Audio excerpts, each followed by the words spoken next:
Am I the a-hole for not helping my parents during their financial troubles and telling them to get help from my sister instead, since she gets everything from them and I get nothing? My 21-year-old sister and I, 24, were raised differently by our parents. They would throw money at her whenever she wanted it, and they would spend it even if she didn't ask for something just because they could.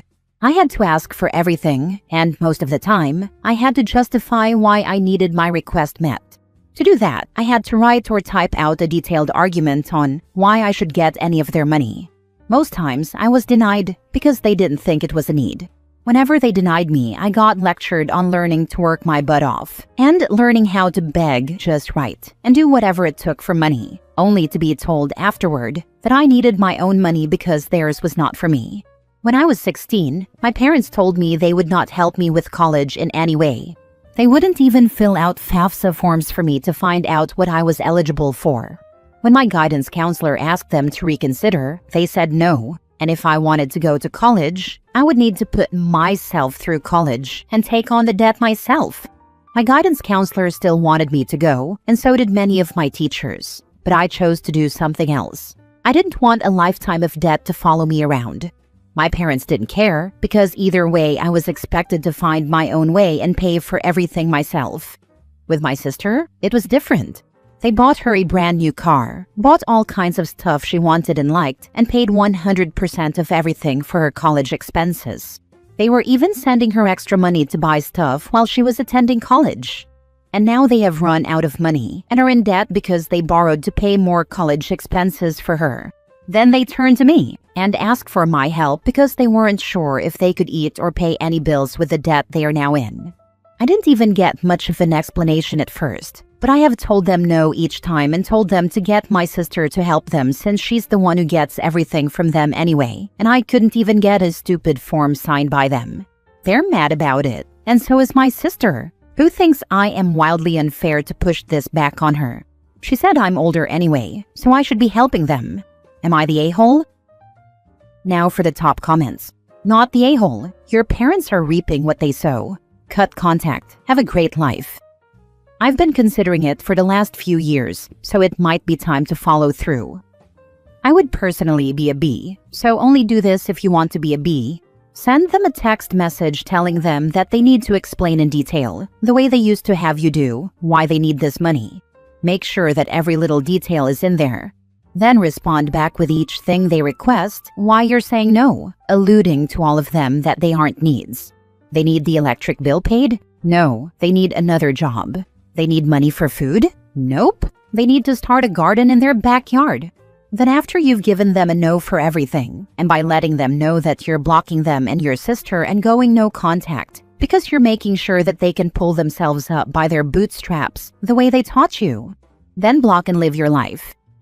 Not the a-hole. I see your family has entered the faux phase of FAFO. But my question for you is, why are you still communicating with these people? What do they even bring to the table that justifies you spending a minute of your time on them? Look up the term found families and go find people who will appreciate and love you for being the awesome you that you are, and will love and support you with no expectations of recompense. They are out there and they are worth looking for.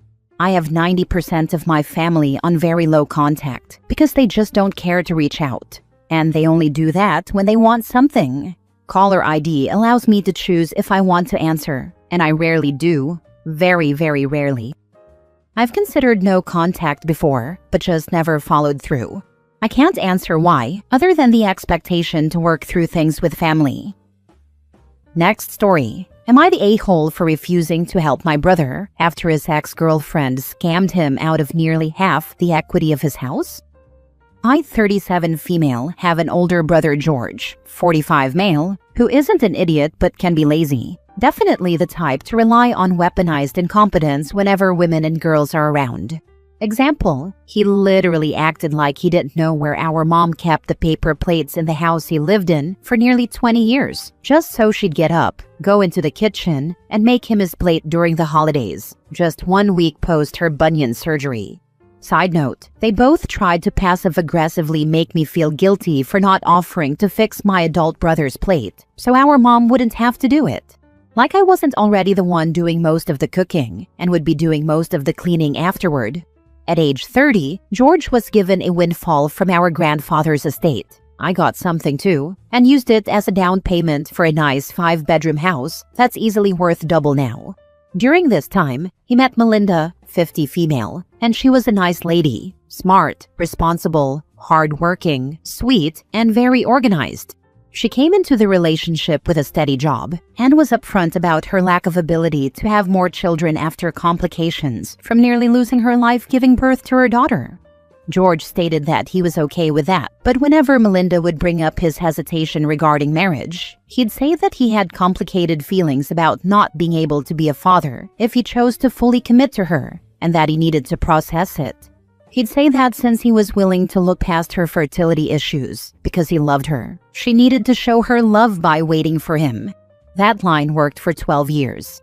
After Melinda moved in, George demanded that she pay half the bills and part of his mortgage in exchange for allowing Melinda's daughter to move in with her. At the time, Melinda had few options since her former landlord was raising the rent too high, and she was helping pay for her sister's medical bills. Melinda and George justified it to everyone by saying that what she would have had to pay to George was still cheaper than her old rent. I said nothing because it wasn't my relationship. 2 years ago, George was caught cheating, and Melinda was furious and left. I don't know all the details, but she came back, seemingly to work things out. It didn't stop George from cheating again, but Melinda shrugged and said that this was still a better deal, and that as long as he kept it out of the house, she'd cope. Recently, there was some type of damage to George's house, and he needed people to come in and fix it, but he hated the labor of searching for a reliable contractor, taking time away from his job and hobbies to deal with them and handling the paperwork. Melinda offered to do it, and he didn't question it. Whatever she gave him, he signed in front of third-party witnesses. Melinda got George to sign paperwork stating that she was entitled to 45% of his house. Now she's dumped him and is demanding that George either sell his house or buy her out. George is trying to fight this, citing that he didn't fully understand what he was agreeing to, and he's found a lawyer willing to take his case, but the fees are expensive. George and our mom think that I should help, but I'm refusing. I don't see why I have to shell out thousands to save another grown man from his own lack of foresight, especially when there's a good chance he won't even win. I'm being called heartless and a bad sister, so I have to ask, am I the a-hole? Not the a-hole. George had it coming. Stringing that woman along for years, manipulating her by making her feel guilty over not being able to have more children, having her pay half the mortgage for his house, and then cheating on her? He made the bed. Let him lie in it. My new favorite line, Schadenfreude, because karma doesn't mind if you watch. Not the a-hole, but who is expecting to have more kids with a 50-year-old? For me, it sounds more like he was looking for an excuse to play victim since the beginning of the relationship. By the way, I'm not the youngest woman, and I think this question is important. She was in her 40s when they got together, but I agree he was just using that as an excuse. Not the a-hole. Your brother is a cheater and a fool. Was Melinda a bit underhanded? Arguably, yes. Does she deserve a share of the house in return for all she paid into it, not to mention 12 years of domestic and emotional labor? Arguably also yes. But when it comes to whether you should shell out for your brother's legal fees, the answer is an unequivocal no. He was a huge a-hole and ridiculously careless with his most significant asset, and that's not your responsibility to fix. He's an adult. He needs to fix his own mistake. Next story. Am I the a-hole for refusing to apologize for texting my dad and his affair partner wife's bosses about their affair? I, 20 male, saw my dad and his wife, aka the woman who helped break up my parents' marriage, for the first time in a few years the other weekend. This all comes back to something that happened 8 years ago. I was 12. I knew my dad had cheated on my mom. They were divorcing at the time, and I was at my dad's house. He was already living with his affair partner, and they left me in the same room as their phones. So I opened up their work contacts and texted their bosses about the affair, saying a lot of not-so-great things about them both. My dad's wife found out about it first, and she freaked out. She was screaming and asking what the heck I did, and called me a little turd. I laughed in her face pretty much, and when my dad realized, he was more calm but asked me why I'd do something like that. I said something to the effect of actions have consequences, and how he used to tell me that all the time. It was this big issue for over a year. I refused to apologize for it, and so they stopped letting me come over, because I used to gloat that there was nobody I wouldn't tell. I saw my dad a couple of times after that, but it had been easily 4 years since I saw him last before the other weekend. It came up during dinner. My dad's wife brought it up, and she said I ruined their reputations and that they had never recovered from it, so I owed them a huge apology. She said I could have cost them everything and asked what I expected them to do. I told her she didn't want me to answer that because my opinion of them wasn't very high. I refused to apologize, and she tried to start a fight, but I ignored her. My grandparents told her to quiet down, but she was sulking and making it all about her and my dad. She tried to demand an apology again after an hour, and my grandparents asked her and my dad to leave. My grandparents said they regretted inviting them. Most of my aunts and uncles found it funny, and one of my uncles even told me my dad and his wife have cheated on each other at least 3 times, which made me so happy. Apparently, they're sensitive about it, which is why she shut up when I told her she didn't want to know what I'd expect them to do. But then one of my aunts was like, I should have apologized for the sake of the time and place it happened in. She told me what I did was too much and that I should realize involving myself like that was wrong. I don't regret it, and I'm not sorry, so I feel no apology is warranted. But for the sake of curiosity, am I the a-hole? Not the a-hole. It was 8 years ago, and you were a child. Now your dad's wife is the child. Tell dad's wife to get over it, and tell your aunt to mind her own business instead. Hopefully, that's the last I see of my dad or his wife. I did not enjoy being in their presence again. This is just me, however. I get the distinct feeling that dad and the current wife deserve one another. I actually agree. They can stop hurting others by being together and cheating on each other. Not the a-hole. You were 12. For them to be carrying on about it 8 years later is ridiculous. Besides, they were wrong and hurt your mother. They should be apologizing for that. I don't think she ever let it go, really. Probably spent the last 8 years waiting for the day I'd cry about how sorry I am. When the truth is, I was never sorry. And if I didn't regret it when Dad stopped making time for me, I wasn't going to be sorry for her. Not the a-hole. You were 12 and justifying angry. Any relative badgering you for an apology needs to be reminded that we're only 12. Your dad had no business having you and his mistress over at the same time. I reminded my aunt that Dad's wife was the one to bring it up. She could have been an adult and focused on the reason we were there and ignored me. Then nobody would have been asked to leave. Last story. My mom and stepdad said I'm making a big deal out of sharing a room on vacation, and I should still consider it a vacation for me. Am I the a-hole? I, 16 male, am in a blended family. My mom and dad had me. My dad died, and my mom remarried when I was 8. My stepdad's ex-wife walked out on him, and my stepbrothers, 12 and 10, because she couldn't handle their oldest having special needs. At home, I share a room with Jaden, 12. He has developmental delays that cause him to remain more like a younger child than a 12-year-old. He's not independent. He can be clingy like a younger kid, and he needs someone with him when he sleeps because he gets scared and wakes up. He's also a really big talker and keeps me up some nights. My stepbrothers don't get along, so he was put in with me to keep the peace. I don't really like sharing a room with him. I told my mom and my stepdad this before. They told me they understand, but we only have 2 bedrooms for the 3 of us, and it's more harmonious and better for him if he's not with someone who gets so annoyed they treat him badly like his brother Camden does.